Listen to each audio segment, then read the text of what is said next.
All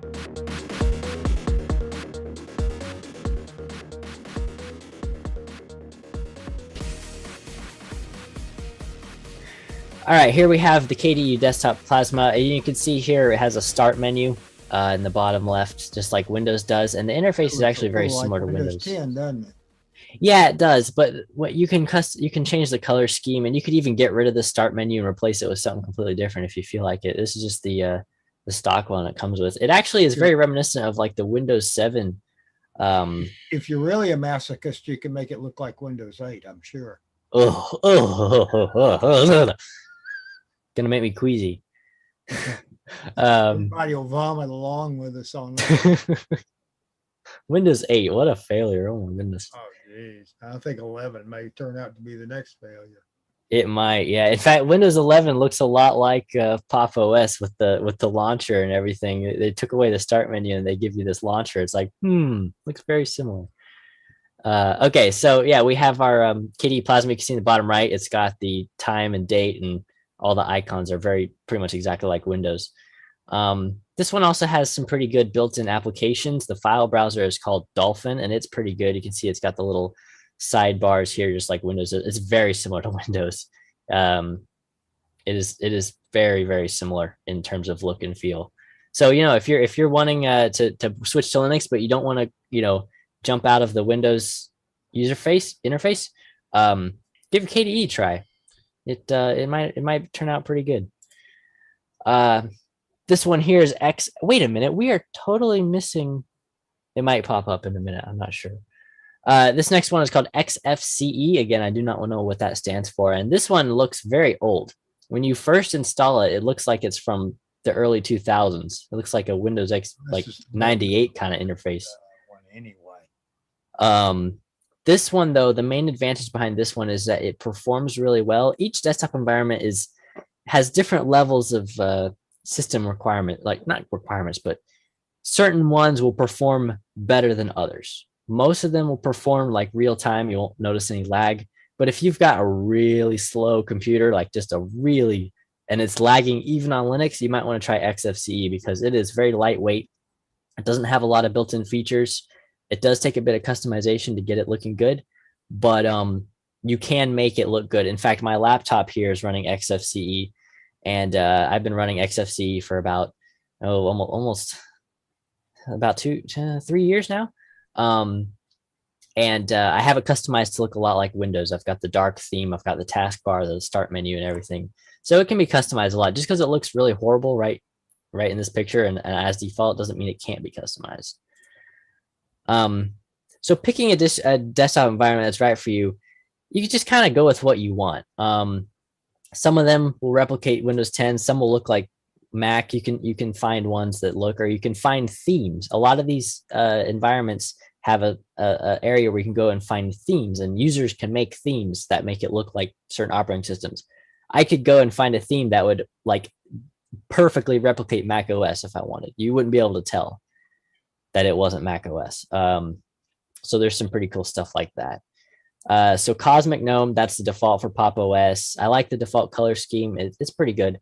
You can add extensions to this, and that's where you can add little customizations. In my desktop, I have a little extension that shows the network traffic. So if I'm downloading or uploading, it'll tell me how many kilobits a second it's uploading or downloading. That's kind of nice to just keep an eye on stuff and make sure it's working. It can be customized a lot. I've already said that. Performance is pretty good. Most of these performances are going to be good.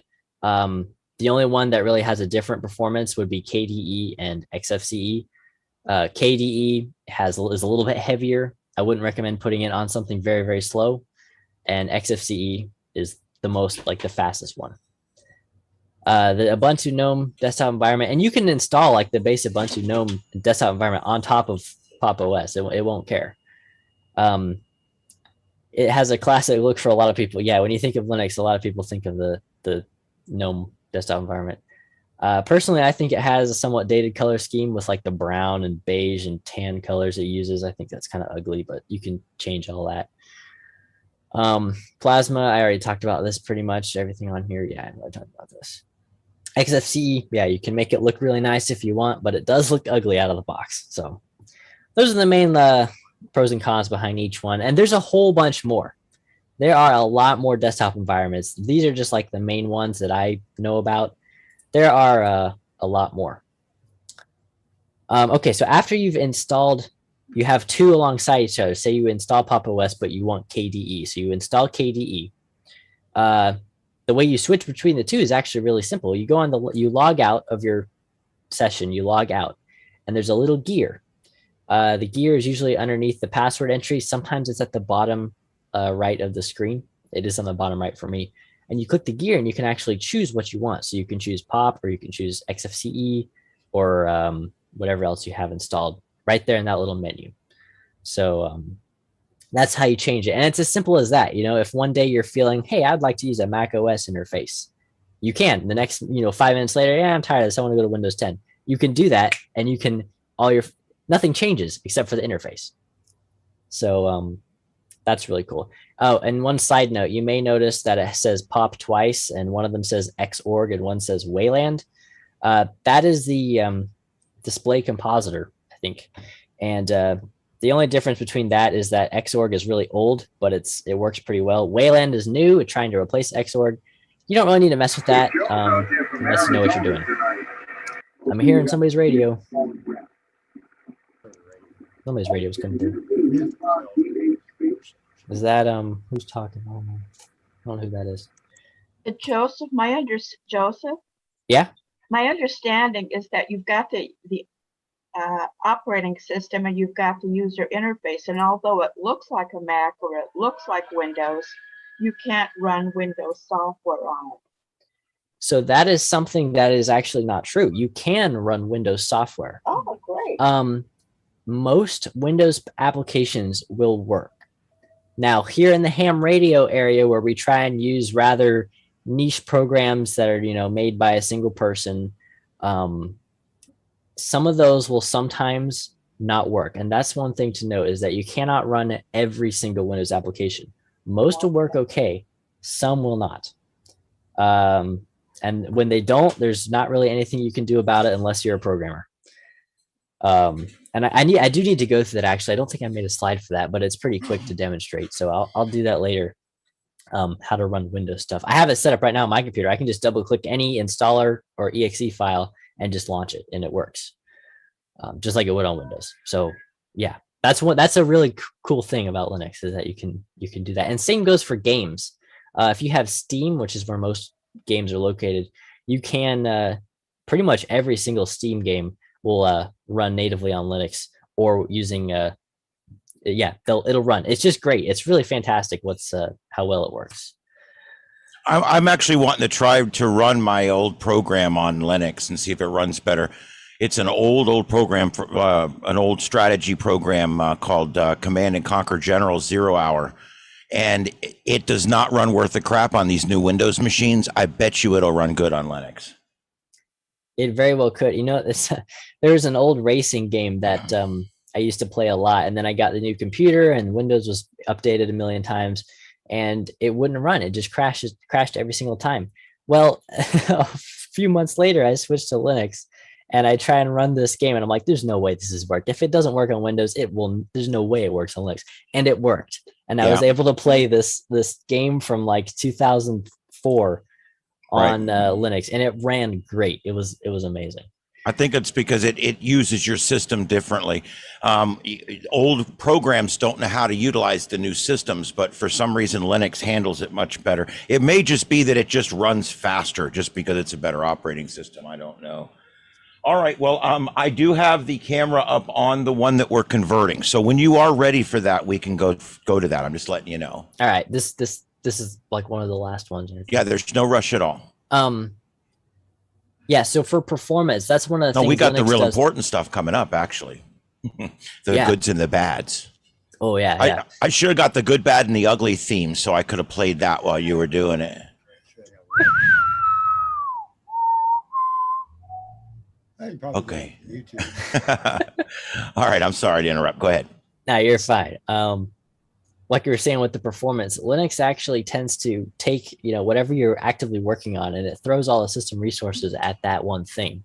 That is, it has different, it's a different method of computing. It handles the CPU timing differently, and it is a lot more performance geared. It's geared towards performance. Questions people may ask: why bother learning a completely different computing environment? Well, I guess the pros and cons will kind of answer that, but mainly because it's just so much better than Windows if you don't mind the occasional tinkering. Windows, you can tinker all you want and you still won't fix your problem because their tech support is just an automated response. And there's no answer for your obscure question because that's what always happens to me every time I have a Windows problem. No one's ever heard of that problem before. But on Linux, the tech support is fantastic. Can I just ask a question? Has anyone ever had that troubleshooter button on Windows actually fix a problem? Anyone, anywhere, anytime, come now. It might make it worse. That's what I thought. Go ahead, Joseph. That troubleshooter has never done anything for me. It doesn't do anything. It always comes back and says, we're unable to fix your problem. And I always say, why did I waste my time on this troubleshooter? Or maybe your internet connection isn't working and Yeah. your internet connection is just fine. Oh, wait, blue screen. Other questions. What are the advantages? We're going to get into that with our pros and cons list. And this is a lot of things. I see a lot of people think Linux is what hackers use, and they're right, but it isn't just for hackers. We people who use Linux don't put on hoodies and sit over our laptop and type with falling lines of green code on our screen. That's I'm sure some people do that, but that's not what I do, or not most of the time, at least. Trying to crash a national security agency or something. Yeah, I'm gonna hack the FBI. Yeah, that's what the hacker stereotype.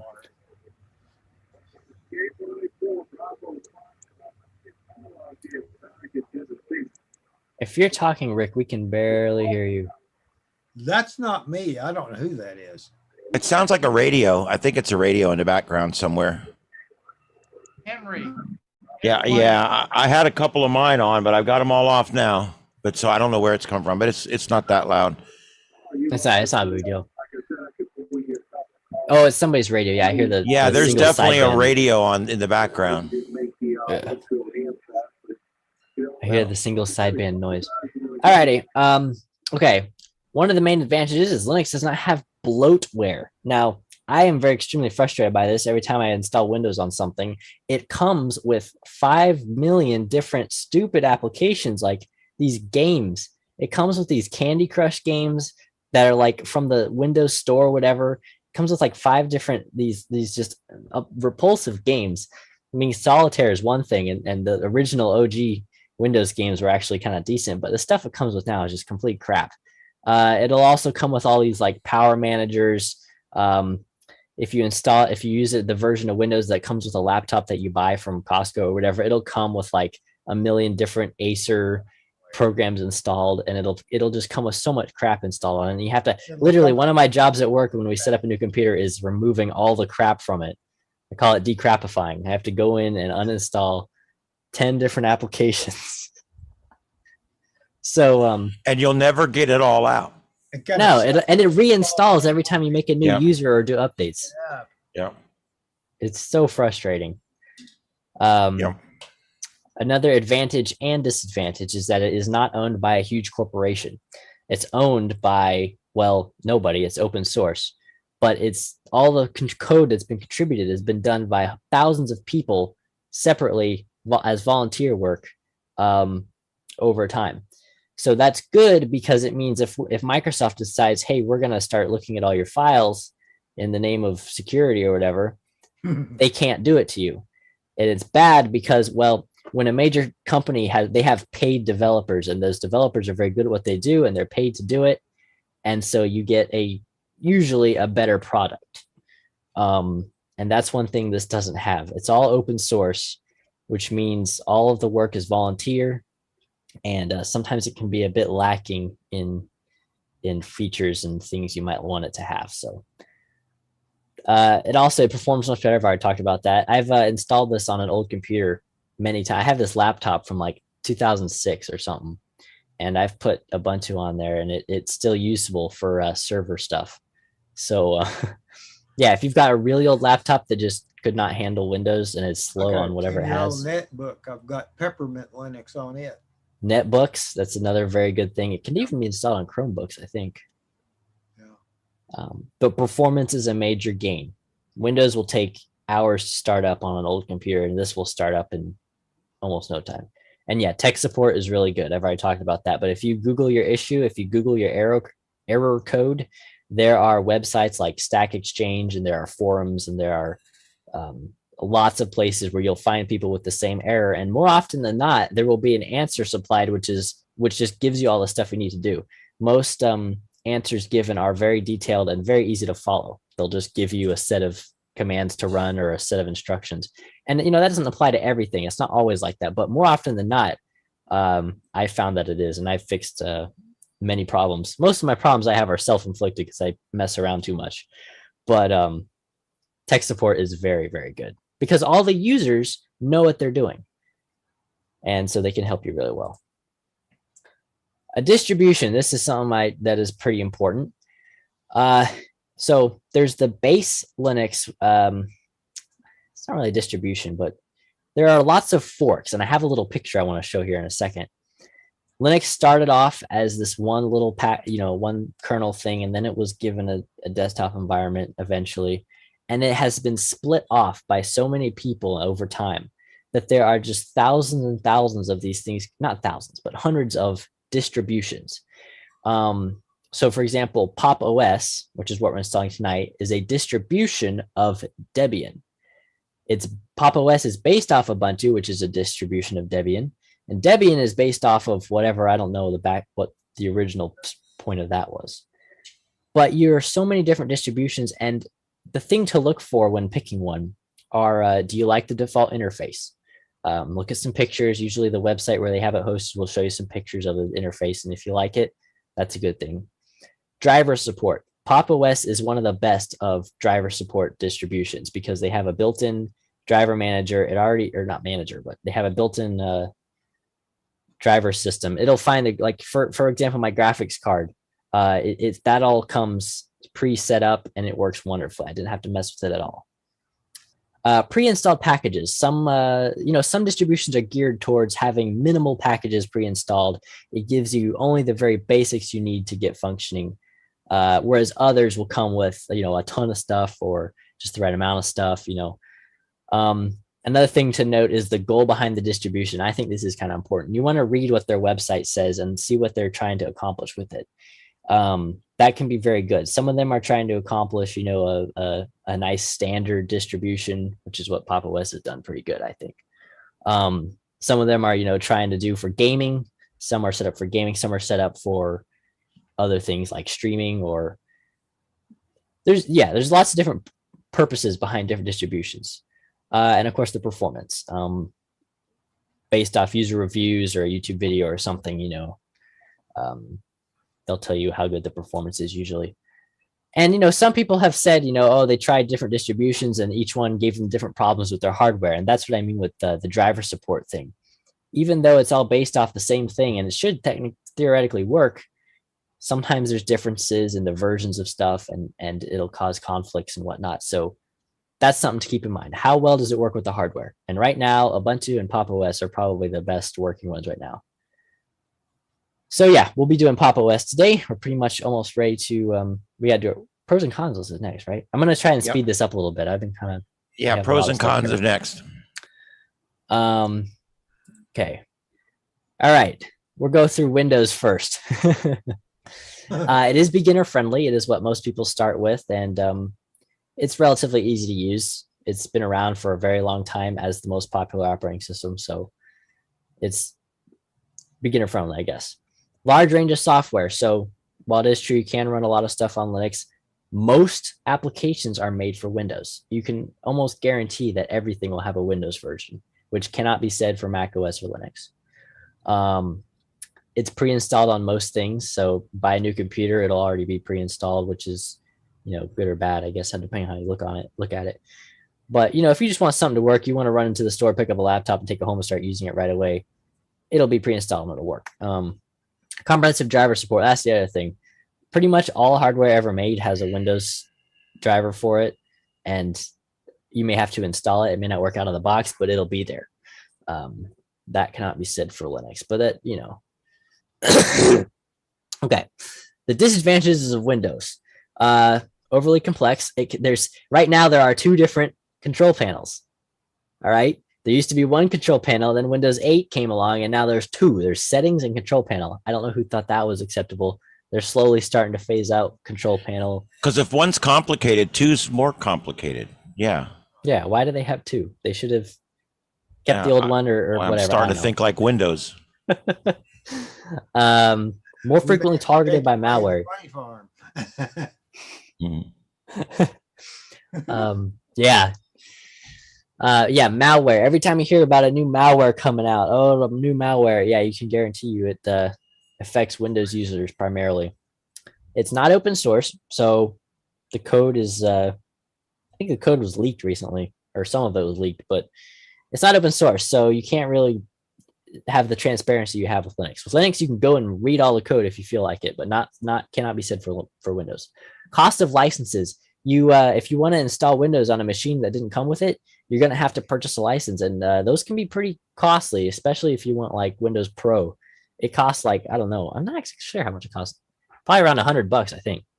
You can get them for really cheap some places, or you can just straight up skip that and use some trickery to make Windows think you're registered. But the licensing cost is a big issue.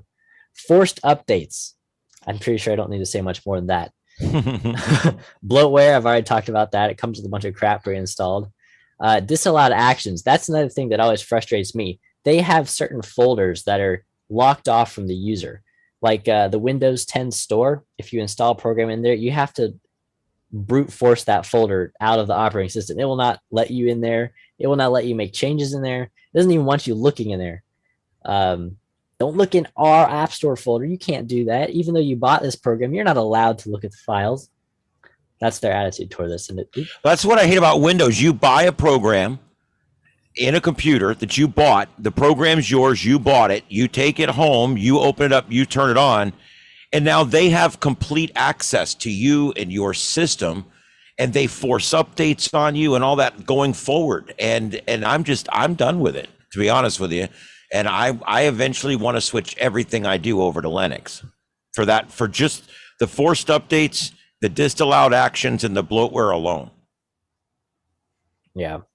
The disallowed actions just really tick me off because I'm always messing with the back end of stuff and tinkering with it. And I want to go modify something, and to be given Windows to tell me you're not allowed in this folder is like, yeah. Yes, I am. It's my computer. Yeah. But it's not just folders. While we get Windows ready. Right. It's not just folders, it's settings too. Like you'll go into the Windows update and you'll go to uninstall. There's a lot of the Windows updates that you'll try to uninstall them and it won't let you uninstall them. It doesn't give you the button. The button just doesn't come up. Yeah. And that's what we mean by disallowed actions. And Linux does not have any of that. No. And Linux, you have complete control. If you want to nuke something off your system on Linux, you can. It may break your system if you nuke the wrong thing, but if you want to nuke it, you can nuke it. Yep. Nothing will stop you. Of course, the run slow, poor performance. That's another reason we already talked about that. Restarts. This is something that's very true, especially for older machines. You have to restart it constantly because it'll lock up, it'll freeze up, and it takes forever to restart, which is really annoying. Easy tracking by third parties. That's another thing. All that tracking, they ask you all those questions. Opt out instead of opt in. When you install Windows, it asks you like 30 questions about your privacy. Oh, can we have your inking and typing? Can we have your advertiser ID? Can we have your location? Can you have all this stuff? And but then when you get to that point, when you get to a point where you install this on your system, you say no to all of those things. And yet it still installs 53 programs on your system that you didn't want. That's what I mean by opt out instead of opt in. You didn't decide to have those programs. They put them in, and now you got to figure out how to get them back out again. Get rid of them. Yeah. And that's everything from the NFL app. Yes, I bought a computer that had the NFL app on it, and it would not let me uninstall it. I finally had to get a third-party app. I've heard of like I know they install like the Netflix app and stuff, but man, the NFL app. Yeah. And all those like hotel booking apps too. Like, yep. Why does that come pre-installed on a computer? Why? And then they won't let you uninstall it. That's my problem. It's bad enough that you put it on without me asking, but then you don't allow me to take it off. Unacceptable, inexcusable. Anyway, let's go. I'm sorry. Yeah, they want you to, if you want to make an account like a user profile on Windows without making a Microsoft account along with it, you have to go through a bunch of like hidden options where it's like a real small thing at the bottom. It's like, oh no, I don't want to use a Microsoft account. And it's like, oh, we'll do it anyway. And you have to be like, no. So they really want you in there with that Microsoft account. Windows 11 forces you to use a Microsoft account. Do they? My computer. Wow, that's going to be the system I don't go to then. Yeah. Oh yeah. You ought to read the stuff about Windows 11. Oh, I see. I will probably never go to that system. I plan on lateraling from 10 over to Linux and be done with it. That's a good I'll always have a Windows machine for probably the next 3 or 4 years, but I plan to get off of it anyway. Wow, I didn't even know they were forcing it. Yeah, then they're using this trusted computing module. Oh, the TPM thing? Yeah, you got to have that. It's going to be a Oh, but they're going all your out. machines don't even qualify to run it. Wow. So Wow. Windows has put the suck in overdrive. Big time, nuclear. Wow, they're trying to distract you with a fancy new interface that has a blur effect. Yeah, there you go. Ooh, look at the blur and the rounded edges. Don't pay Yeah. attention to the tracking. Mm. Oh man, yeah, you don't get ads or commercials on Linux built in. None of that stuff. You can't customize Windows 10 as much. You just can't. You can sometimes find programs which like go in there and really mess with it and make it look like Mac OS or something. I've seen that before, but I wouldn't touch those with a 10-foot pole. And it's proprietary. I think same with cost of license. It's all proprietary, so not much you can do with it. It's there's a lot of disadvantages, and they're pretty bad too, in my opinion. Now we're going to talk about some disadvantages of Linux OS. It is very secure. We're going to talk about that. Very stable, free and open source. You can do whatever you want. Read the code, recompile the code, compile your own kernel if you want. People compile their own kernels all the time. It's easy to use. Yeah, like GNOME or Pop OS, very, very, very easy to use. Easier to use than Windows. Absolute freedom. As we said before, you can nuke whatever you want or install whatever you want. High performance. It uses the system resources much more efficiently. Like we said, it tends to more focus on more demanding tasks instead of kind of letting all the background stuff take all your CPU like Windows does with its update service. They're taking 10% CPU all day. Privacy friendly. Yeah, very privacy friendly. It's easy to install and set up. That's one thing that did not used to be true, and it's been only true for the past, I don't know, 5 or 6 years, maybe more than that actually. It is very easy to install and set up. Way fewer options than Windows. No privacy questions, or fewer privacy questions. So it is, it's great. The updates, okay, these are one thing. Updates, generally, I actually look forward to the updates because they actually provide useful things and nice changes. Their updates actually are up. Yeah, they're not down dates. I hadn't had a Linux update break the system yet. Me neither. I have never had it broken before from an update. One time I thought I had it broken by an update. That was just because my hard drive was full. Oh, well, that'll happen. Yeah. No forced updates. Now the disadvantages. There's no standard edition. So with Windows, you just have Home, Pro, whatever. They're pretty much the same. You have a million different distributions to choose from, but it is pretty easy to pick out and narrow down the one you want. It has a bit of a learning curve. The terminal is something that is intimidating at first, but you don't have to use it too much. And knowing how to use a terminal is a very useful skill, I think. And even if you don't want to use it, you don't have to. You can use it just like it is. I only use it a lot because I just tinker so much. Limited market share. This is something that is actually changing a little bit because of Valve and what they're doing. Valve is a game making. It's not gaming. It's a game company. They're actually releasing a new console that runs Linux, and so that's going to really bring up the market share and put a lot of attention on Linux because now everybody wants to develop games for Linux, and that brings all the other software with it. So, but limited market share does kind of reflect back on the not having a big development team and all that, and the benefits you get with that. Lack of proprietary software, that's another thing. So some proprietary things like, for example, peripheral applications like my mouse here, it has lights in it and it can be configured a lot. The software is Windows only because it's proprietary software. Same goes for webcam configurators, keyboard configurators, and any other USB peripheral you might have. Most of the time, the software is going to be Windows only or Windows and I Mac. have never had any trouble with getting a Microsoft mouse to work with Linux. No, it'll work out of the box, but yeah. I just mean for special case scenarios where you have a custom program to interface with it. Yeah. That's where you run into issues. So be on the lookout for that. If you're going to buy something, maybe you're buying like a USB GPS receiver or something like that, make sure it's cross-platform or at least is shown to work on Linux, because if not, the driver may be Windows only and then you're screwed. So look out for that. Can be a little bit difficult to troubleshoot, but the good thing about it's actually not that difficult to troubleshoot usually.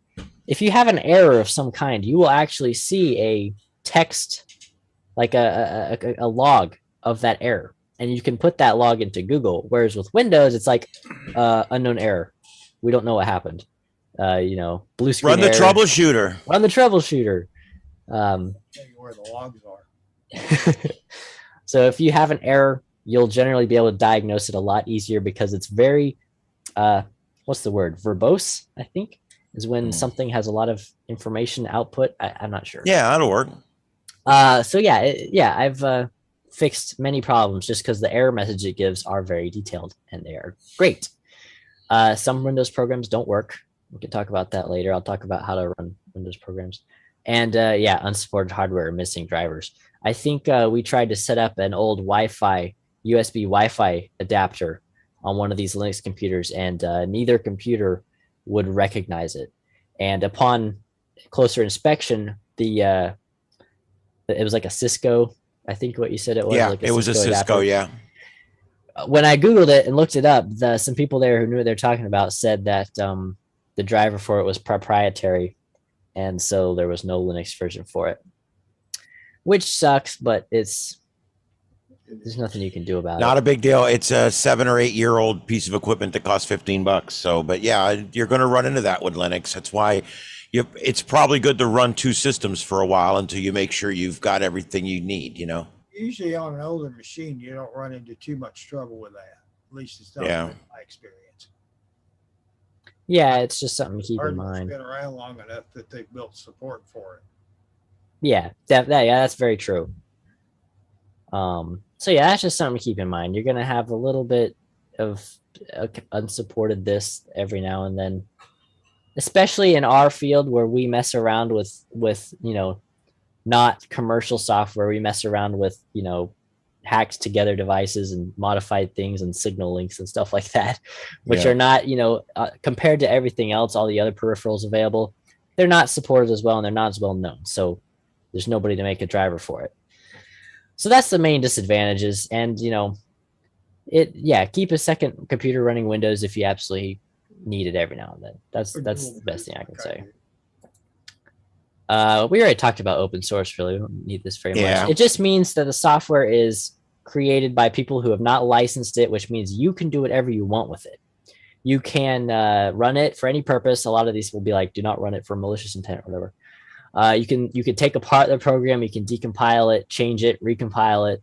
You can compile it from the source with your own changes made into it. You could redistribute it. That's one thing that's really cool. If there's a piece of software that you like, that's hosted on GitHub or something like that, and you want a feature, for example, the airplane tracking software we're going to talk about later, It doesn't support the HackRF, which is a different software-defined radio, but someone has redistributed it with HackRF support, which is pretty cool. Even though the original maker of the software didn't want to do it, someone else came and did it, and they're allowed to do it because of the licensing. And yeah, it is pretty important to understand that, because that's how all of this works. It's all open source. It's all made by the people for the people. And that comes with instead of a benefits. company hiring 200 people to build a program, to build an operating system, basically thousands of people have all contributed over the years to make what we have today for free. Yeah. And most of the time it's a wonderful thing, because there's no tracking and spyware. If some company tried to add tracking, like Audacity is an audio editor, they tried to add a bunch of telemetry into it because it got acquired by somebody and is now no longer open source.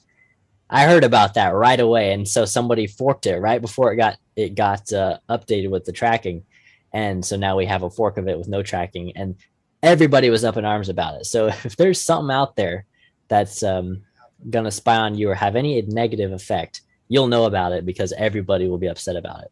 In the Linux world, you have to kind of pay attention to that a little bit. Customized. Oh, we're gonna do this after we. In fact, I already showed that a little bit. We can do the live demonstration now. Yeah, I want to go ahead and do the live demonstration, and then we can talk a little bit while that's going on, because it's going to take a little while to do it. So yeah. Now, do you want to explain making the thumb drive? That's the only thing we really didn't. Oh, I left that out. Yeah, we kind of did, but we can explain it. Hold on. But you can even maybe show a desktop. I'm going to show my desktop, and I'll take 5 seconds. Yeah, no problem. And I will. So I'll explain while you're doing that. What you guys got to do is you're going to have to install this. So what you have to do is you have to make a thumb drive, and then that thumb drive becomes basically the boot disk that you're going to install your new operating system from. And we're going to have to download a little program that's going to turn your little drive into a boot disk, basically, for the Linux system. Then we'll take that over to the machine we're transferring and stick it in, and then we'll get to that in just a few minutes. But this has to be done basically, well, yeah, I guess you could do it on the same computer, but this needs to be done in Windows basically before you move any further. All right. Okay, here we go. Screen still? Yep, we got you. Go ahead. All right. So to make one of these is pretty simple. You want to go to the website where the file is hosted, usually wherever the home page is for the operating system. So for Pop! OS, we're going to go to pop.system76.com. And right here, it says download. We're going to, how many full screen is here? We're going to click download. And we're going to choose the version we want. You can choose the lifetime service, which is a version that's just kind of designed to not be updated much and just keep running forever. So where you download the one you want. There's Pop! OS has an NVIDIA and an Intel version. NVIDIA is usually the one you want, unless you have an AMD graphics card, which most people, it doesn't matter which one you choose, but NVIDIA is the better one. That's all you really need to know. So save your file to downloads. And then you want to get another program. This works on Windows exactly the same. And I just want to, if I could remind everybody real quick while we're going, this is being recorded on YouTube. So tomorrow when you get your computer set up in front of you, you can go back and watch this again. And Joseph's stuff will all be right there for you again tomorrow. Yeah, I use a balenaEtcher on Linux. Works great.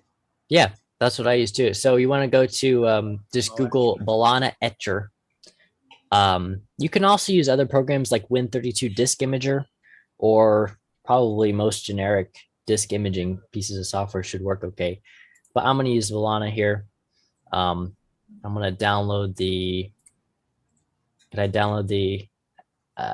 we use the Linux app image, which is pretty cool. So we're going to download that.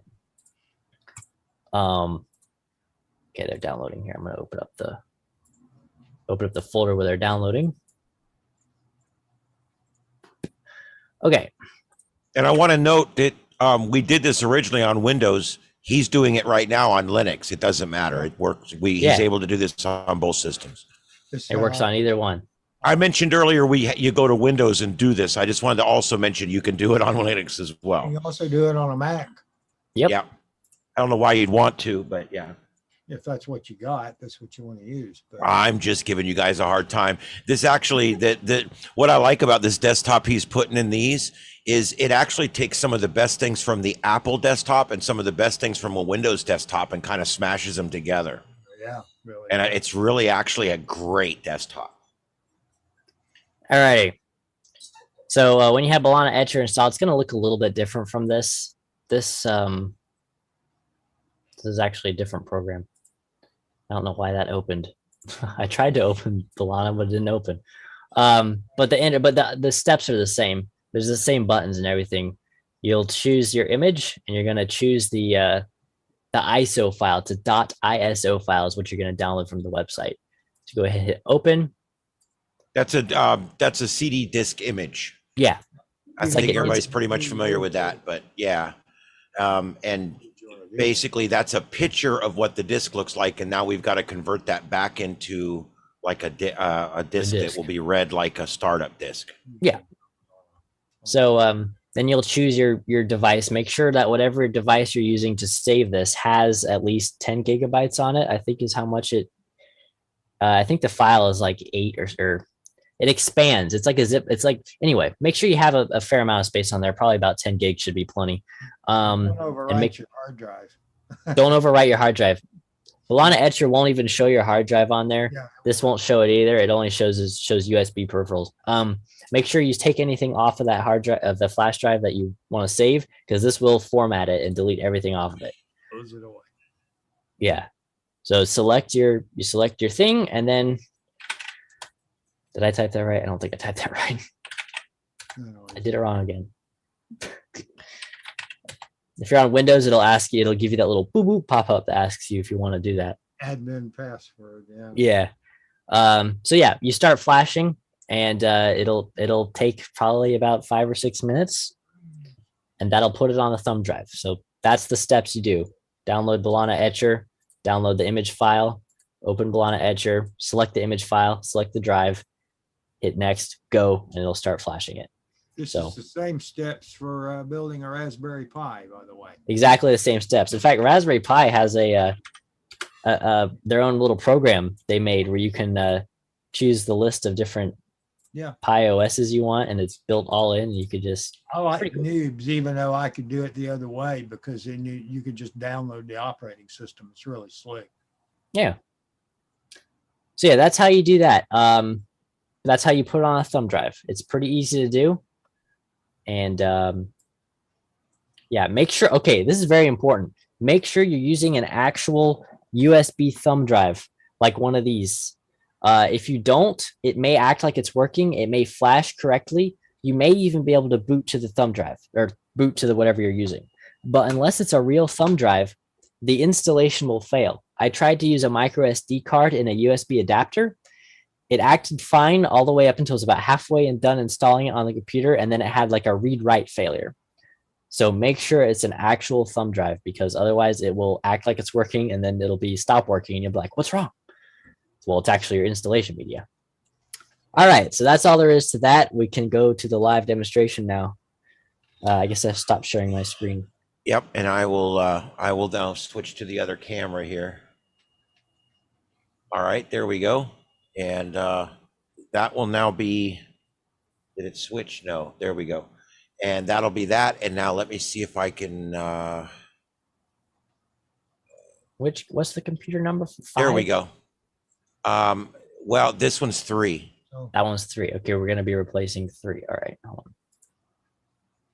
And I believe TeamViewer is working on it. I didn't check, but I haven't since. It says it's online, but it just says connecting. Oh, there it goes. Yeah, it's a slow machine, which is one of the reasons we're doing this to it tonight. All right, so Oh, what we there we go. just did was he just connected to the computer that's here, so now he's controlling it from his house, and I'm capturing it on a camera so you guys can see what we're doing. Yeah, I wish So- the camera was better, but that's what we have. it should be good enough. It's good. So yeah, if you're running a Windows machine, there's 1 step you need to do, 2 steps you need to do before you're ready to install Linux. If you just go straight in without doing this, it will fail most of the time. So you actually want to open up the the old control panel.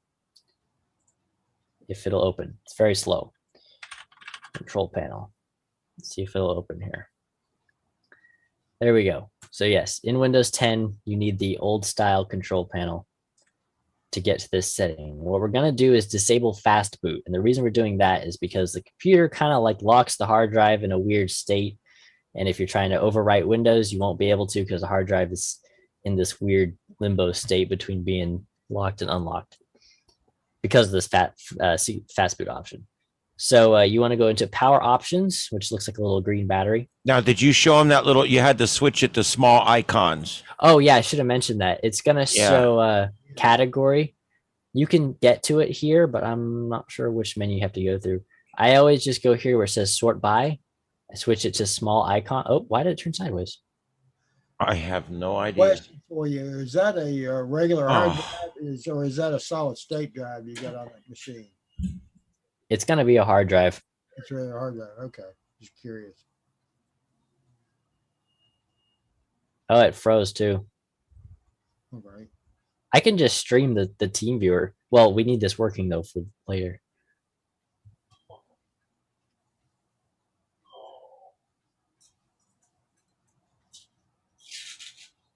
Man.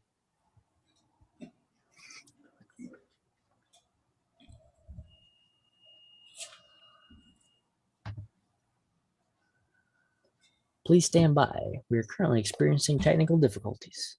Here's where you need an old-fashioned TV test pattern. Somebody around here's got one of those, I think. The one with the Indian on it.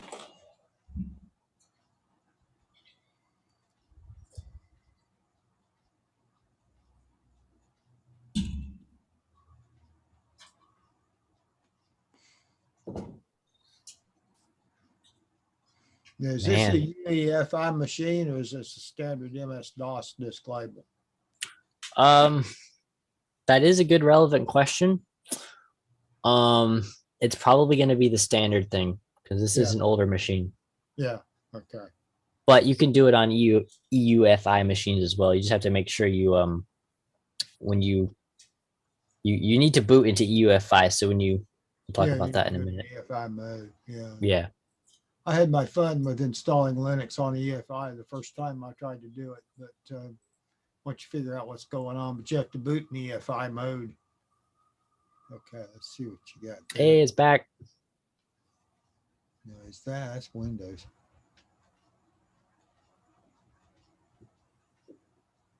In fact, on an older, this machine, when I added Linux to it, I kept the Windows, but it came with Windows in the old MS-DOS disk label. So I had to update the Windows and go in there and run a Windows command from the command line to convert it over to UEFI. Wow. And got the box to, and then I used the Windows utilities to edit the whole thing so that I had enough room for Linux. Wow. Retain the Windows on there too. You're just doing completely Windows, I take it. You're just going to blow the Windows off. Yeah, that's one thing that is can be a bit of trouble. Yeah. There, that should be good right there. You see my mouse moving around? Yep. Okay. Yeah. Yeah, I can see it. All right. Yeah, so set the icons to small icons and then find the green battery and go to power options. Then you want to go to the button that says choose what the power button does. This is one of the problems with Windows. The menu names make no sense. You click this, that's the only way to get into this menu. You have to click that button. And it's named under something completely weird. Change what the power buttons do. Anyway, once you're into here, you want to hit the button that says change settings that are currently unavailable. And then there's a little box that's ticked right here. You can't read it, but it says turn on fast startup. And we need to uncheck that. And then hit save changes. That way, when we shut this machine down, it'll actually fully shut down instead of leaving a bit of residual. I don't know what it leaves behind, but it'll leave something behind that. Memory or whatever. Yeah, leave something in the memory or something, and it'll mess up an install. Or your install may work fine, and then you'll just have a weird issue, like some like Wi-Fi adapter not working, and you go disable it, and it works. It's weird. It's very weird, but that's something you kind of have to do. So once you've reached that, is there any files we need to last minute save off of this thing? No, I don't need anything off of that. All right. Now or forever hold your peace, because Yeah. All right, here we go. Last moments of Windows. We're gonna hit power, and we're gonna hit Uncle Bill. bye-bye. We're gonna hit shut down. Now you need me to hold down something? Yeah, once you see if it's a Dell machine, if you see Dell on the screen, start spamming F2 or F12. Oh, you gotta, We're gonna have to enter the BIOS. okay. Oh boy, this is gonna be slow. So yeah, all we've done is just turn off fast startup so far, and saved anything we want off there. If you have a large external drive, like a USB drive for storage, that's a good way to get any files you want to save off the computer. And make sure you disconnect the drive before you install. Yeah, because it does format it, and your files will not be And then there. you can also install Linux on an external drive. You could. I've done that before too. I've done that too. You can boot, I've also installed it on flash drives and booted it up that way. I've seen that too, where people make little computer like keys. They bring it with them everywhere, and they can just plug it into anybody's computer and boot into their. Works fine. We're booting to Linux. Yeah. I think that's pretty cool. I need to make one of those sometime.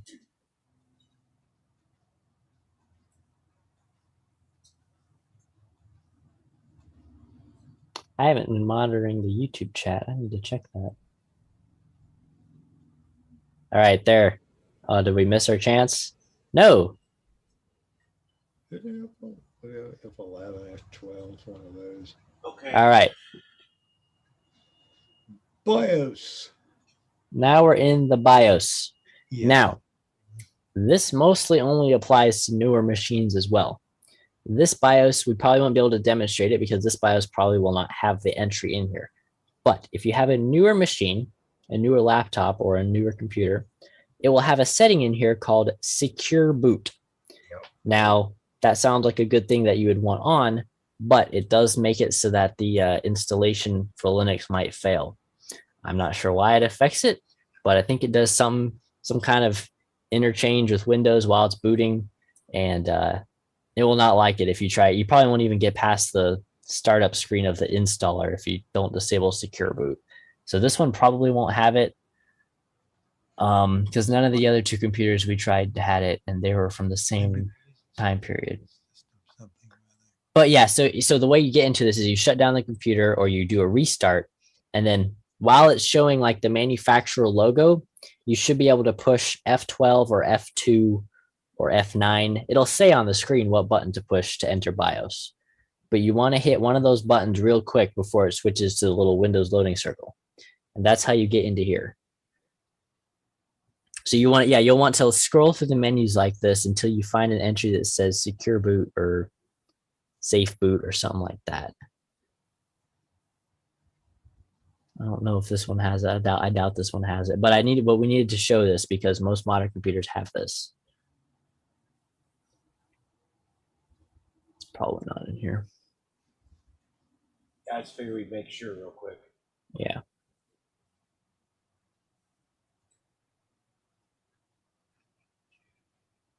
Oh, it's not there. There's Oh, this one has a lot of settings. Oh, there. What does that say? fast boot. Oh yeah, so that one, yeah, you can turn that off. Go ahead and turn that one off. We haven't tried re-enabling it, but I'm not sure if the BIOS fast boot options need to be turned on or off, but we've done it for the past two computers just to make sure. We do need to experiment with that a little bit more and figure out if that's actually necessary. Fast boot is off. All right, so yeah, that should be all we need. We got to change the boot up order. Oh yeah, that's another thing. You can do that by pushing F2 usually, but that is another thing you need to do. You need to tell your BIOS to boot from the USB drive first. Most of them will have your main hard drive first, then the CD-ROM second, then USB third or something like that. But we need to change the boot order so that it always tries to boot from the USB device first. This won't really interfere with normal use. You have to boot up the computer with an installation media thing plugged in for it to happen. So yeah, he's just moving the USB entry up to the top of the list. And that's all there really is to it. You can also do it manually, but that's a little bit different for every computer. So this is just an easier way to do it. And there you want to reboot. And now you see the Dell logo, and it will not boot into Windows if we did it correct. So yeah, this blue bar being really slow, that's what happens when you disable fast boot. I'm not sure if you... It didn't ask me if I wanted to save. I think it saved just by... Yeah, I guess it did. In this particular one. We'll know in about 6 seconds here. Yeah. Yeah, if Uncle Bill comes back, you'll know that you didn't get.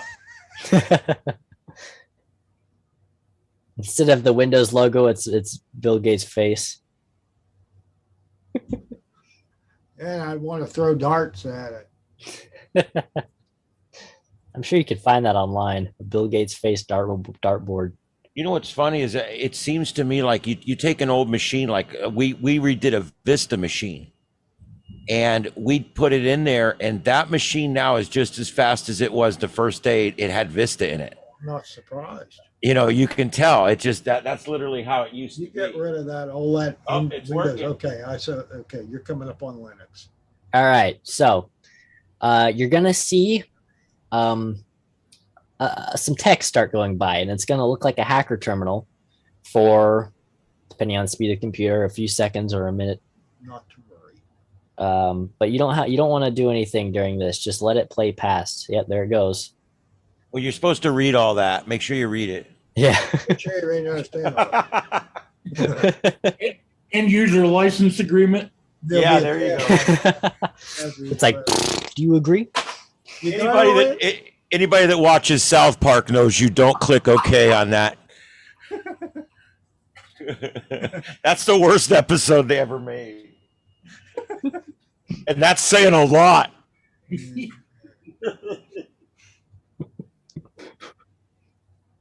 That's all I got to say about that. This is where Linux looks like HPUX booting up. That's the HP Unix. Oh, really? Wow, that was quick. Holy crap. It just, guys, we just installed an operating system. Not yet. Not quite. That's one thing. No, I felt actually, they you're right. should've We're booted into it now anyway. Well, we just booted into an operating system. I should have mentioned that too earlier. When you put the thumb drive in, you're actually running the full operating system on the thumb drive. Yeah. So you can poke around. This is a perfect time to poke around and make sure your Wi-Fi, your sound, whatever other stuff you want to try. If this is your first time using Linux, I recommend spending a little while in the live operating system before installing it to make sure everything works. If there's some game-breaking, deal breaker of a problem, then at least you won't have overwritten Windows and you can go back. You could boot into this without overriding anything and poke around as long as you want. And that is a very useful feature. So yeah, it'll ask you for your language. It's very standard questions.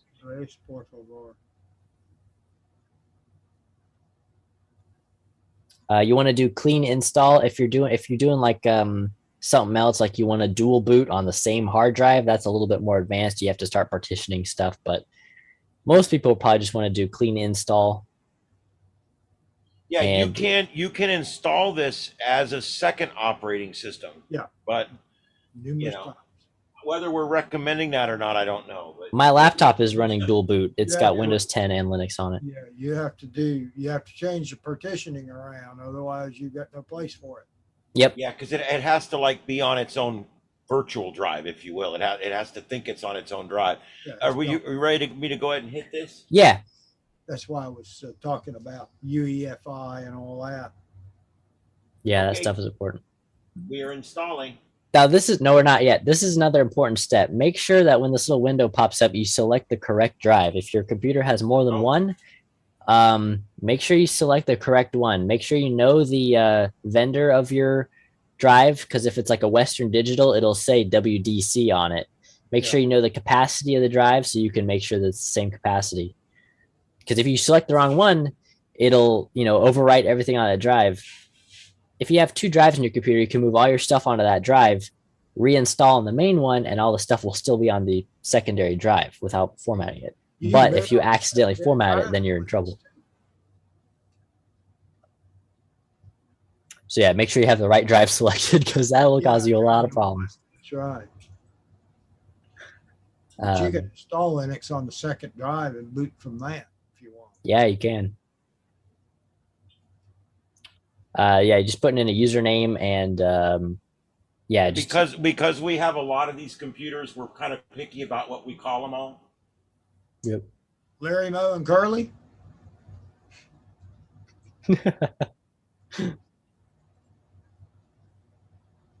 Yeah. The password requirement is mandatory. That's one thing you can't skip, is you do have to set up a password. Do not encrypt the drive unless you want it encrypted. Encrypting the drive makes it, whatever, more safe. But if you try and mess with that drive, if you try and reinstall Windows on it or anything else later, you might run into some serious issues because, yeah, I wouldn't recommend doing the encrypt drive thing unless you know what you're doing. Yeah. And there we go. That's the installer right there. And there it goes. If at any point it looks like it's frozen, I've never had this freeze on me after installing it on, I don't know, maybe 5+ computers. I will tell you, the Ubuntu box that I use for paying my bills and all that, that's encrypted. So it's interesting to do it. It can be a ticklish operation, but I've done it. That's a good volume management. Yeah, that's a good time when you could encrypt it. If you have just a standalone machine and you want to only put Linux on it and you don't really want to mess with it too much more, and you want it to be really safe, you don't want anybody to get into it, encrypting is good. But for the average user, I wouldn't recommend it, because I've seen people have a lot of problems. It causes you a lot. If you don't know what you're doing, it causes you a lot of grief. I got to say one thing on here. The progress bar on Linux seems to be an actual bar of your progress. Yeah. On Windows, I find a lot of times the progress bar is just something so that you'll shut up and sit there while it's doing something. I hate when I sit there for 12 minutes and watch a progress bar only for it to get to the end and start over again. Or it'll sit there and you're at 10% and all of a sudden, zing, you're at 100%.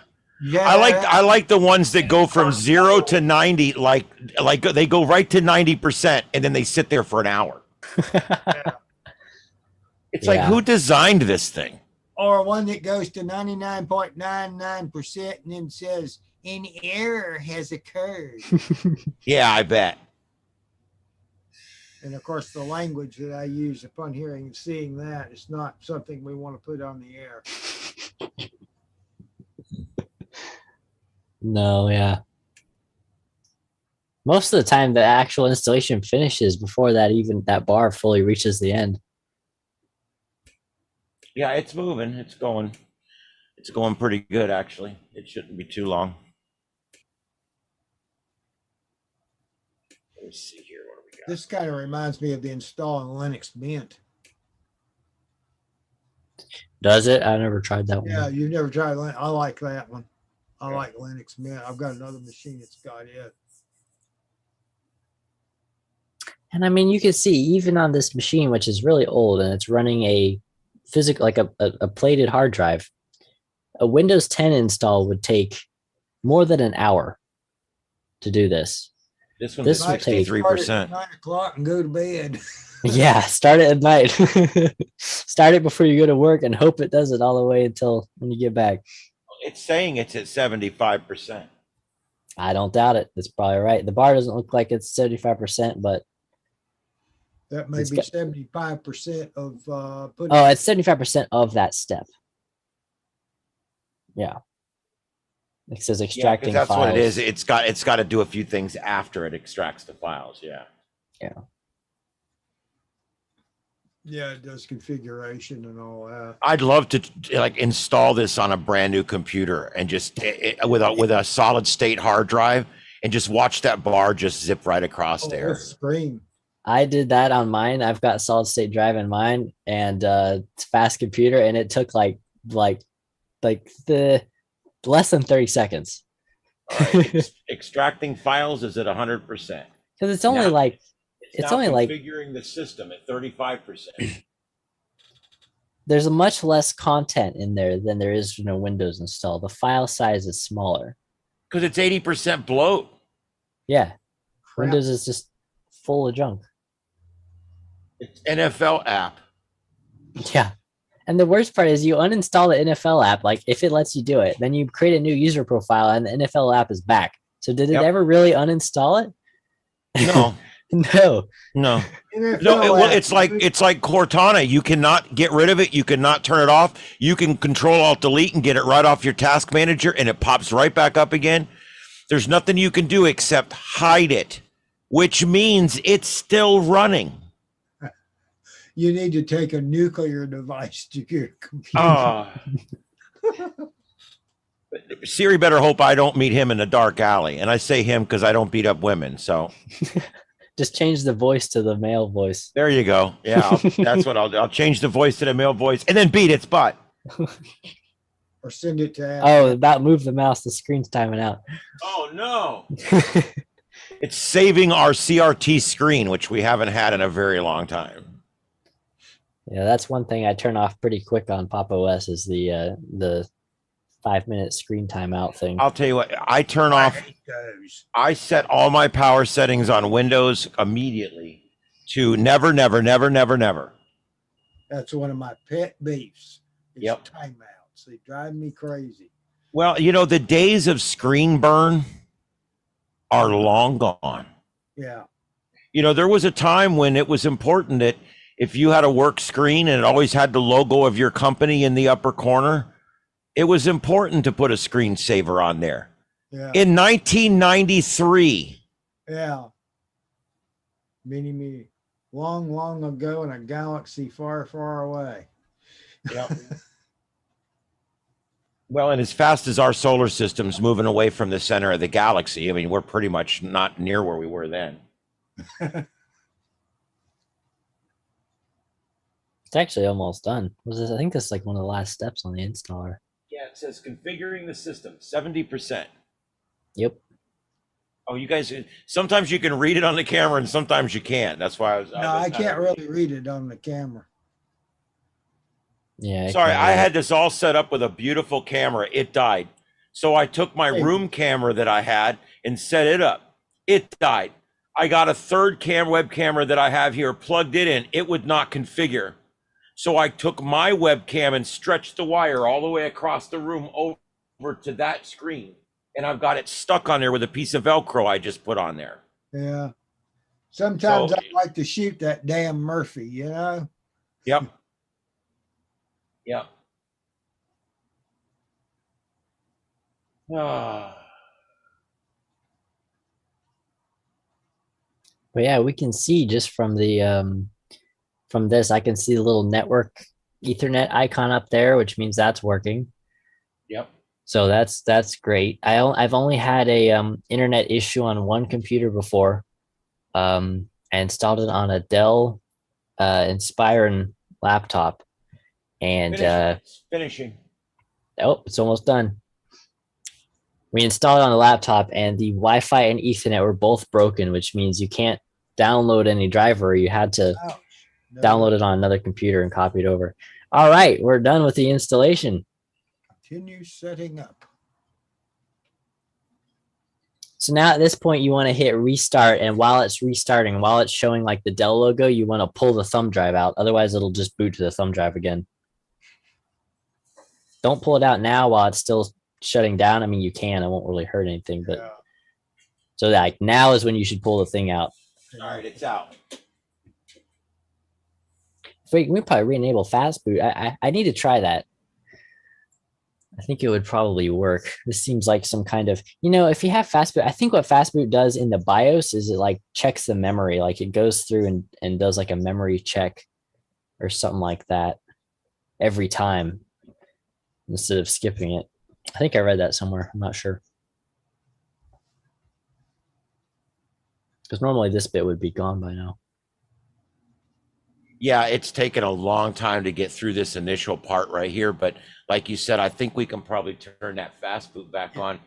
Well, we can- the first time it boots, I think it takes more time too. Yeah. Well, this is just the BIOS bit booting. This isn't got, it hasn't even gotten to the OS yet. We're not. That's right. We're not. Yeah, wait till you do the OS will probably actually, even though it is the first time and it's a little slower, it'll still load pretty quick. Let's see if we got a boot thing here. Yeah. Hello, Oh. Linux. I see the gray screen. As long as you don't see a blinking cursor on a black screen, you're good. If you see the blinking cursor, that would be a problem. It may be. Uh-oh. Just give it a second. It'll just pop in all of a sudden. That's what it It'll does on just these come older up with computers. GUI. Some of them will boot up with, well, that's this. I'm not familiar with this particular distro. Some of them will show the ordinary kernel messages. Yeah.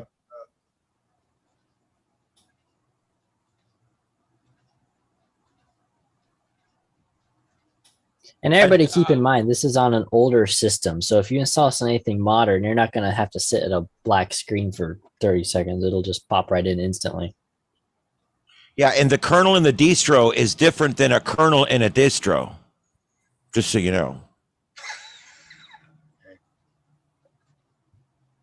A beefstro? Yeah. Oh, there's the cursor. I see it. It's not blinking. No, if you see like a blinking terminal cursor, like the type here kind of thing. Yay! Hey, It made it. Hello, Linux. Welcome There you to your go, new hello. home. This is your My- new home, experimental computer number 3. Number 3. Username. Oh, I gotta type all that in. Yep. well, we can disable that. We can turn on auto login. There's the auto login thing. Best practice in the world, but whatever. It wants the password. You click the wrong button. It says username, but you got to click the back button and then click. There you go. You click that thing. Oh, I see. All right, never mind. There you Okay. go. Because I think you can have like hidden profiles. You have to actually type the name in to find it. Yeah, I hit the wrong button. I should have just hit where you type.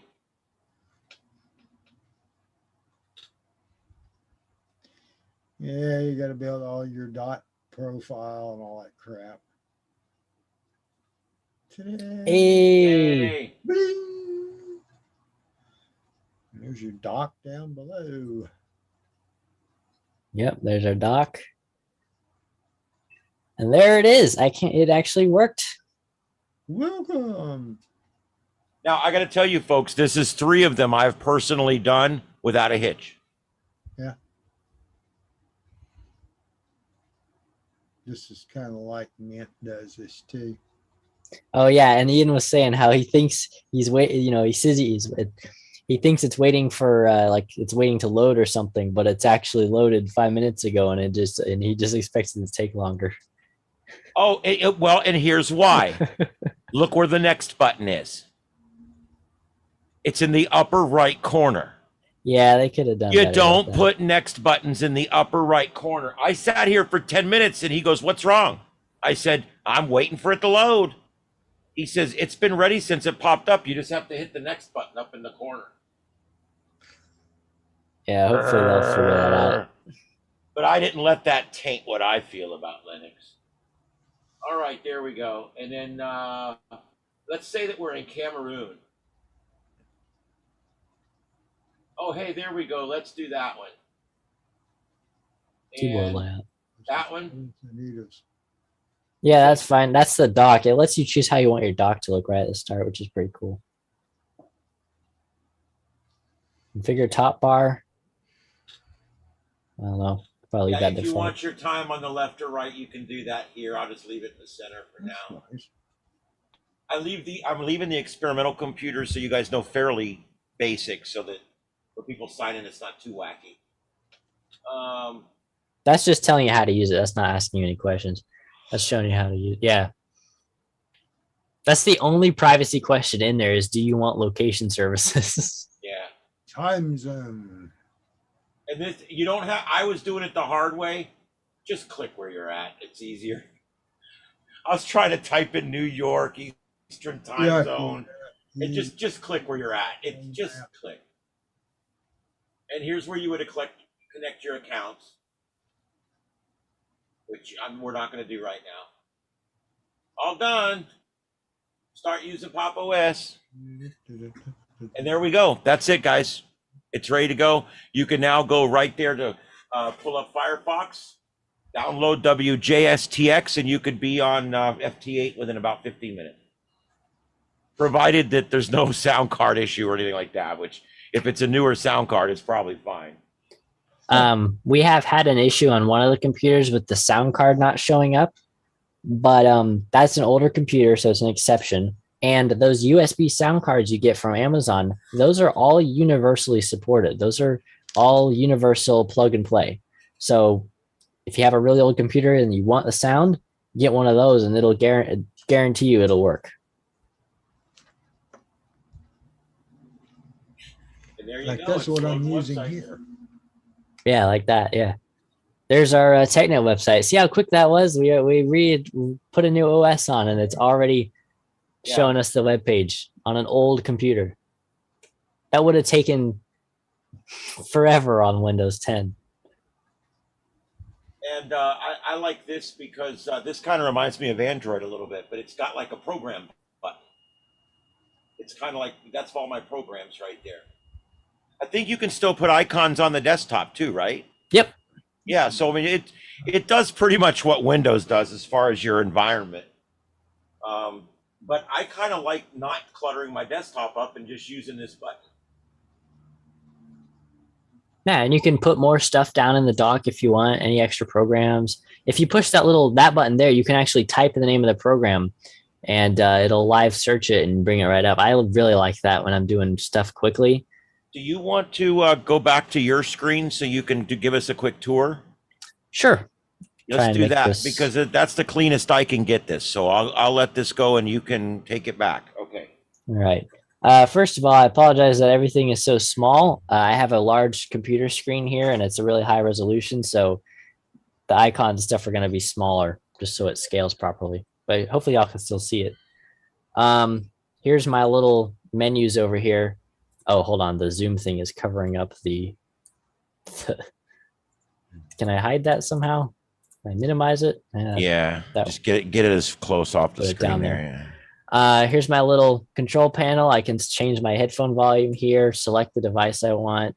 The VPN is off. I don't know why. I have a VPN. You can put VPNs on here. It's built into the operating system. I think Windows can do that too, but putting the VPN on was pretty easy. Here's all my, one cool thing is my UPS. I got a UPS for when the power goes out, and it actually, I plugged it in with USB cable and it showed up natively in this control panel as like a normal battery. So it says fully charged here, and I can go into settings and I can actually see the battery percentage of the device, which is pretty crazy. That does not happen on Windows.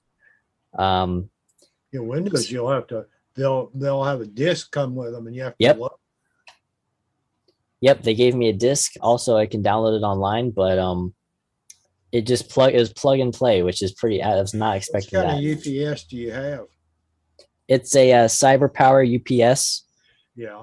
It's the brand behind it. Yeah, The CyberPower also makes a Linux command line tool for it, and it can tell you stuff like when the last power outage was and what the reason for the power outage was. That's pretty cool, I think. Yeah, that's pretty So yeah, here's my dock down here. I have it so the sides don't show, and I also have it so that the dock goes away when there's a full screen application. So if I go full screen, there's no dock, but if I put my mouse down here, the dock pops up, which is pretty cool. This is the settings menu. It's very concise. You just have a list of things on the left to choose from. You go through each one here. Here's my Bluetooth. Here's the desktop configuration. I can change the buttons that do stuff. I can change the desktop background. Yeah, I can put it into light mode if I want. I like dark mode for most of my stuff, but I can put it in light mode. I can customize the dock a lot more here. There's a bunch more options for that. I can make it show up on like the side of the screen or even the top of the screen, I think. Workspaces are another cool thing that was added to Windows recently, but have been in Linux since the very beginning. I can have a window open here. I can open workspaces and I can go to a second virtual desktop. And now I can say, open my folder, my browser here. I can do a bunch of stuff in this one, switch to the other desktop, and now it's got my other window up. So that's kind of cool. Sometimes I'll have like server terminal windows running over here, and I'll just, so I don't have to look at them, I'll just switch to a different desktop. That's cool. It is cool. It's very useful. Windows has that feature now, but it didn't for a while. Notifications. This is another cool thing that's similar to Android. You can actually go in for each application and turn off notifications. That's a really cool feature. You can turn on Do Not Disturb, turn on lock screen notifications. I actually want that on. Here's a list of your applications. You can change settings for these, change default applications, stuff like that. So there's a bunch of stuff here. There's another basic one is a sound control panel. Choose your outputs, choose your inputs here. It's like my microphone. I can change the volume. The display menu, I can change the resolution, refresh rate, stuff like that. It even works with printers. The house printer, the networked printer, detected immediately. When I installed this operating system the first time, the moment my desktop showed up, it was like, boop, here's your printer ready to go. Windows sometimes doesn't even detect printers connected to the network, even if they're literally sitting right next to it. This pulled it up immediately, and that was really cool, man. I really like that. That's awesome. Bootable Media, this is just like, what do you want it to do by default? So there's a bunch of stuff here. Here's your this is your update thing. It's just one menu entry, OS upgrade and recovery. And if there's an update available, it'll show, it says I'm running the latest version right now, but it'll show an update here. And that's about it. There's, of course, other stuff. You can change the computer name here. By default, the computer name is always pop-os, and it'll show up like that in your network. But I always change mine to have an actual name just so I can tell them apart. So yeah, the settings are very easy to use. Everything's here. Everything you need is here. It's great. It's so nice. The application launcher is great. Looks a little bit choppy on the stream there, but it's very smooth for me. You can even put little groups in here, little folders with stuff in them. So that's really cool. System applications. You can do other stuff here like system monitor. This is basically task manager. You can right click, end, kill, stop tasks. Pretty much just task manager from Windows, but in Linux, which is very useful because sometimes you have something you need to shut down. And that's how you do it right there. And of course, there's desktop icons. You can put stuff here. Something I do want to show that I think is really cool. There's a folder in the home area here called templates. All right. This is something you cannot do on Windows and is like the coolest thing ever. So by default, when you right click any folder, you have the option to create a new folder, right? You can create a new folder. But if you want to create a text document, well, that entry isn't there. So you go into the templates folder, and anything you put in here will show up in the context menu. So for example, if I take this, I don't know if this will work. I'm going to take the Steam, little Steam icon here. And now when I right click, it lets me create a new Steam shortcut. So anything you put in here, you can add to the context menu. So I just put a text file in here and called it new text document. And now when I right click, I can create a new text document. So that is a really, really cool feature. I just think it's the coolest thing ever. So yeah, that's one cool thing. This folder structure is the same as Windows. You have your desktop folder, you have your documents, downloads, music, pictures, videos, trash folder. Everything is already here. It actually has built-in Google Drive integration. So if you do that sign-in menu we saw at the start of the installation and you add your Google account, this is my Google Drive just showing up in the native file browser without having to install anything. And It's really cool. And the same thing for SSH stuff. Right now the Pi is actually offline, but if you, yeah, it's going to fail to connect here if I try and connect to it.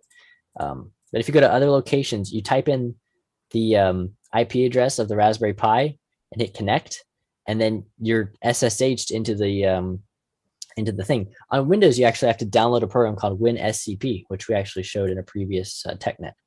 Yeah. But that's built in here. So that is another really handy thing if you're doing Pi stuff. So yeah, that's pretty much all the things. I've got a little network traffic monitor here. So if I'm downloading something, I can see how fast it's downloading and whatnot. I've got my little tabs up here. It's really similar to Windows in a lot of it, but it's very intuitive and very easy to use. So it's very right click friendly.